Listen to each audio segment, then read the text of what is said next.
Hi, I'm Dr. Vindhya, consultant dermatologist at Dr. Sheth Skin and Hair Clinic. I hope all of you are doing well and are safe. Today, I'm going to talk to you about a common skin problem which all of you must have faced at some point or other in your life. That's right, I'm talking about acne. When you have acne, do you know what exactly is happening in your skin? I'm going to tell you a little bit about that today.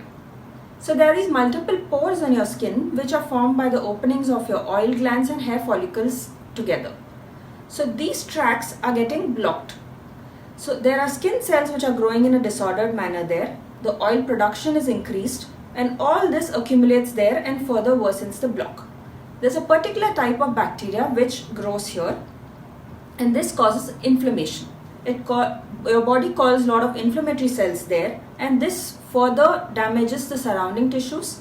Your pigment cells are called for and ultimately you will end up having marks and scars.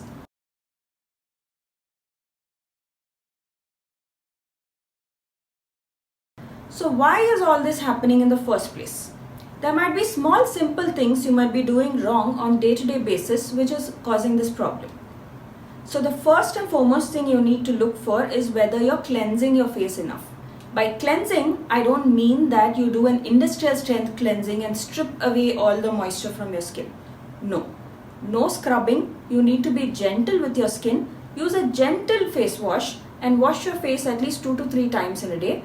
It should be just enough to remove the excess oil and excess sebum and dust from your face, but not so much that it strips away the natural moisture from your skin. You also need to take care of your scalp hygiene. You need to wash it at least alternate days and keep it clean and hygienic. Now, never go to bed without removing your makeup. And you also need to keep your makeup brushes clean and wash it once in a week at least. So another thing you need to look out for is what you're putting on your face. It could be your creams, oils, lotions. It could be as simple as a sunscreen which is of the wrong formulation, which is further clogging your pores. As important as it is to use a sunscreen, you need to use the right formulation of it according to your particular skin type. And you might be using harsh scrubs, you might be using high fragrance oils, and all of these you need to keep a check on them. So another common problem we are seeing of late is polycystic ovarian disease, PCOD as it is commonly called. So what happens in this is there is a lot of hormone imbalance happening in your body and these further trigger the acne. You need to meet your dermatologist and get your underlying hormones evaluated and get it corrected if need be. You also need to get your vitamin D levels tested. And these are problems which aggravate when you're going through a lot of stress, when you're putting on a lot of weight, when you're not doing any exercise in your daily life. These play a major role in triggering your hormone imbalance. So you need to do at least some form of cardio exercise every single day. You need to do stress lowering activities such as yoga, and you need to keep a check on your weight.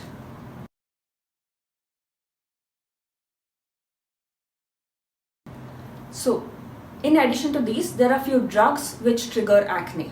More commonly, steroids, androgens tend to trigger acne, and we see a lot of bodybuilders who take these medications and they end up having a lot of body acne as well, which is very tough to treat. So avoid these medications. So let's talk about diet. When it comes to diet, there are a lot of studies which state that milk and milk-based products tend to trigger and worsen acne. This occurs because of insulin resistance in the body when you're consuming these milk-based stuff. Skim milk is found to be much more harmful than whole milk, and your whey protein, which is also a milk-based one, again tends to worsen acne. So I would recommend switching over to soy or pea-based protein powders. And refined foods and oily and fatty foods again tend to worsen acne by the same mechanism. So all centered on genetics always play a huge role when it comes to acne. So identifying each of these and correcting all of them is the first step to getting your acne under control and to prevent further flares up. So keep a check on all of these. I will be doing a separate video on the right skincare products and the right care you need to take for your skin. And until then, stay tuned, be safe, take care.